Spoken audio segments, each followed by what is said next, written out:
Alright guys, today I'm going to be talking about what's wrong with my tractor and why I decided to stop running. So, as you can see, it snowed. We got like 5 inches, 6, something like that on Sunday night and Monday. And then last night we got 4 or 5 more. So, most of it was melted from Monday. A lot of this from last night. But anyways, I covered the tractor up with a tarp. Right the slab while I'm trying to get up here. It's on the trailer here. I wanted to try to get it under cover because we don't have anything big enough to pull the trailer and the tractor into. So, my dad and his coworker took off the injection pump and was looking at it. So, basically, the pump did seize up. The shaft in it broke in half. So basically I need a whole new pump. So we're assuming it's from the JB Weld. I put it on the injector 6 line. That's most likely what caused this to seize up, or that to get clogged and then build pressure and seize up the pump. So new pump.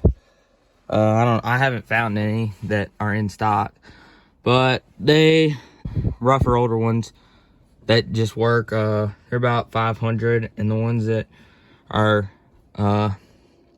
refurbished and everything, they're about 1100, somewhere in that range. So once I find one that is actually in stock, I'm gonna get it for this. Also gonna get 6 new injector lines. They're about 30 bucks a piece, so that's 180 bucks for the 6 of those. And like I said, the pump just depends how much that is. So of course, this is here to cover up the gears and everything in there. We don't want to roll it off the trailer because then it'll be out of time when we put the pump back on. So maybe I'm saying some of the stuff wrong because once again, I'm not very mechanically inclined and I'm not the one who took the stuff apart, but they had to disconnect, of course, the kill switch cable. He said they had to disconnect the glow plugs. I think that's right there.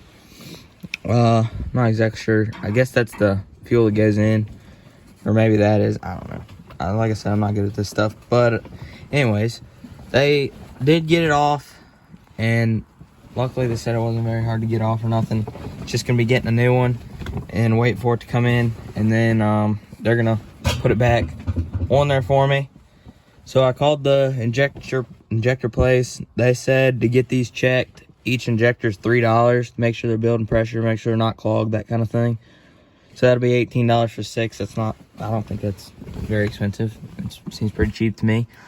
Hopefully this will be running in the next month and a half or so.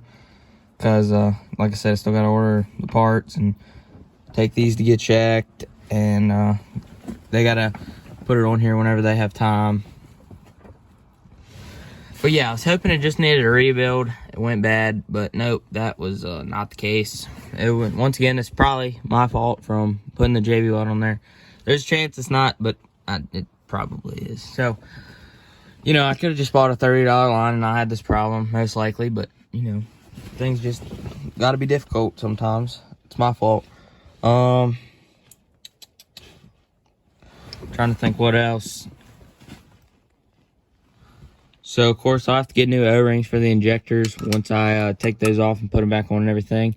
And then say this one is clogged from the JB Weld, or, I mean, it could be anyone for that matter if something would have just got in there. But if any of them are clogged, they're bad, and I need a new injector, then I'll have to buy one or however many of those I need.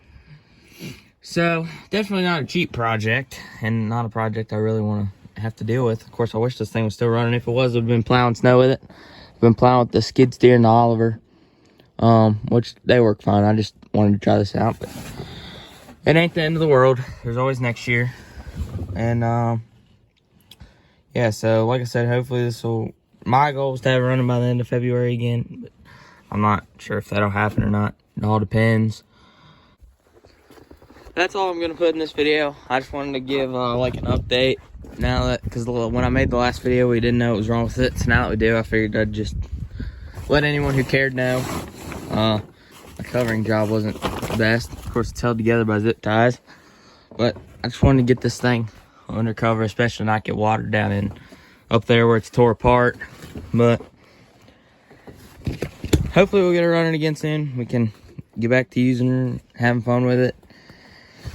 But yeah, thanks for watching, and see you next time.